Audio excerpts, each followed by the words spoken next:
কেমন আছেন বন্ধুরা? আশা করি সবাই ভালো আছেন। করবিস কিচেনে স্বাগত। আজকে আমি নিয়ে এসেছি তড়কা। তড়কার তো নানাভাবে বানান, এইভাবে যদি সিম্পল বানাতে চান চটপট হয়েও যাবে আর টেস্টি হবে। সেজন্য আমার সঙ্গে থাকার অনুরোধ রইল। চলুন, এর জন্য আমি 1.5 কাপ মাপের বা 150 গ্রাম মুগ কড়াই নিয়ে নিয়েছি। মুগ কড়াইটা পুরো আমি 4 ঘন্টা জলে ভিজিয়ে রেখে দিয়েছিলাম, সেইটা আর আমি দেখাইনি। প্রেসারে একেবারে সিদ্ধ করে মুগ কড়াইটা রেডি করে নিয়েছি। দেখুন, মুগ কড়াইটা যদি এরকমভাবে চাট হিসেবে বানিয়ে নেন তাহলে তো আর কোনো কথাই নেই। আমি যেভাবে বানিয়েছি সেইভাবেই আপনাদের দেখাবো। চলুন, দেখতে দেখতে যারা চ্যানেলটা সাবস্ক্রাইব করে নেননি প্লিজ সাবস্ক্রাইব করে আমার সঙ্গে মাঝে মাঝে আমার অন্দরমহলে ঘুরে বেড়ান।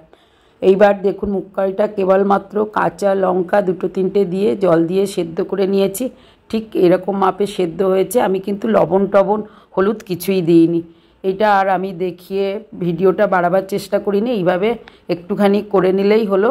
এইভাবে দেখুন, সামনে থেকে দেখিয়ে দিলাম। এইবার এই মুগ কড়াই বয়েলটা একটা প্যানের মধ্যে ঢেলে নিয়েছি, গাঢ় আছে।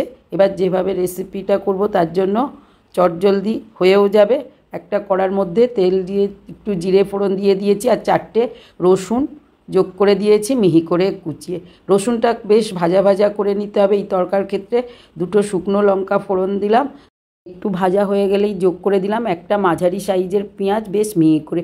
প্রত্যেকটা ভাজাই কিন্তু বেশ ভালোভাবে আসবে আর রসুনের আর শুকনো লঙ্কার যেন স্মেলটা বেরিয়ে আসে তরকার ক্ষেত্রে, এটা কিন্তু খুব জরুরি। এবার পেঁয়াজটাও এরকম লাল লাল করে ভেজে দিন। 1 চামচ হলুদ, প্রয়োজন মতো লবণটা যোগ করে দিলাম।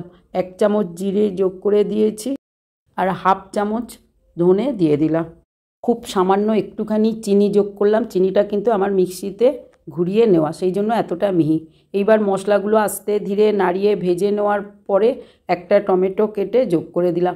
টমেটোগুলো মশলার সঙ্গে মিশে গিয়ে একটুখানি মশলাটাও কষা হয়ে যাবে আর কড়াটাও পুড়বে না। মশলাগুলো এইভাবে ভাজা হয়ে গেলে একটুখানি লঙ্কার গুঁড়ো কাশ্মীরি আমি যোগ করে দিয়েছি। এইবার ভালো করে নাড়িয়ে চাড়িয়ে ভাজা হয়ে গেলে 2টো তেজপাতা 3টে যোগ করে দিলাম। দিয়ে একটুখানি আর একটু নাড়িয়ে নেওয়ার পরে মশলাগুলো যাতে পুড়ে না যায় সামান্য একটুখানি ঘি দিয়ে দেবো। এইভাবে ভাজা মশলার সঙ্গে ঘিটা দিলে ঘিটাও ভাজা হয়ে যাবে আর বেশ সুন্দর একটা স্মেল চলে আসবে। ঘিটা আগে দিলে কিন্তু পুড়ে গন্ধটা অনেকটা চলে যায়। ততক্ষণে দেখুন, আমি মুগ কড়াই সেদ্ধটা নিয়ে নিয়েছি, একটু ঠান্ডাও হয়ে গেছে। এবার মশলার সঙ্গে যোগ করে দিয়ে দিলাম। ভালো করে মিশিয়ে নাড়িয়ে দেবো। সমস্ত মশলার সঙ্গে মিশিয়ে দেওয়ার পরে দেখুন, নাড়িয়ে চাড়িয়ে এইভাবে একটুখানি হয়ে এলে মশলা ধোয়া গরম জল দেব। ঠান্ডা জল একদমই যোগ করব না, যেহেতু মুগ কড়াইটা সেদ্ধ। অবশেষে একটু গরম মশলা যোগ করে দিলাম। ব্যাস, এবার টকবক করে ফুটতে দিন।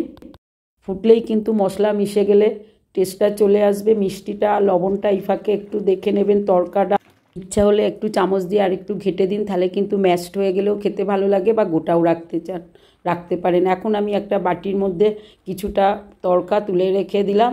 এইভাবে তড়কাটা খেতে কিন্তু ভালো লাগে, বা কেউ যদি ডিম না খেতে চান আর একটা ডিম আমি প্রথমে ফাটিয়ে নিলাম। দেখুন, ফাটিয়ে নেওয়ার পরে এই ডিমটা ধীরে ধীরে যোগ করে দিচ্ছি তড়কার পাত্রের মধ্যে। এইভাবে দিলে সহজেই ভালোভাবে মিশিয়ে দিন। ব্যাস, চটজলদি একটু নেড়ে ইনস্ট্যান্ট আপনার তড়কার মধ্যে ডিমটা দেওয়ার পরে এগ তড়কা রেডি হয়ে গেল। ভালো করে নাড়িয়ে নিন। ব্যাস, দেখুন কতটা ঘন হয়ে গেছে। এইভাবে বানিয়ে ফেলুন তড়কা ডাল। বন্ধুরা, যে ডালটা 10 মিনিটে বানাতে পারেন সেটি ব্রেকফাস্ট, ডিনার বা ইভিনিং স্ন্যাক্স হিসেবেও, অর্থাৎ তড়কা চাট হিসেবে বানিয়ে নিতে পারেন। আমি একটা ঠান্ডা হওয়ার পর তড়কা পাত্রে তুলে নিয়েছি, দেখাচ্ছি কতটা টাইট হয়েছে। এইবার নিরামিষ তড়কাটাও আমি একটা বাটিতে সার্ভ করে রেখে দিয়েছি।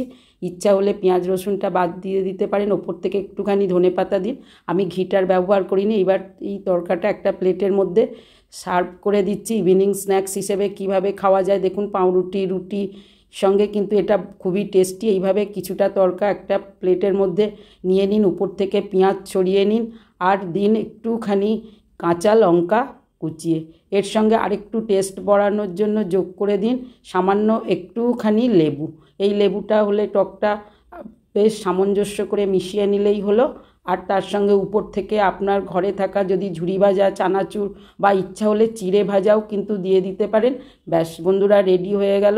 রুটি, লুচি, পরোটার সঙ্গেও তো খেতে পারেন। আর এবার ইভিনিং স্ন্যাক্স হিসেবেই বা না খাওয়ার কি আছে। ভালো থাকবেন, আজ আসি। অকেশন স্পেশাল বেশি টেস্টিভাবে বানিয়ে ফেলুন বন্ধুরা।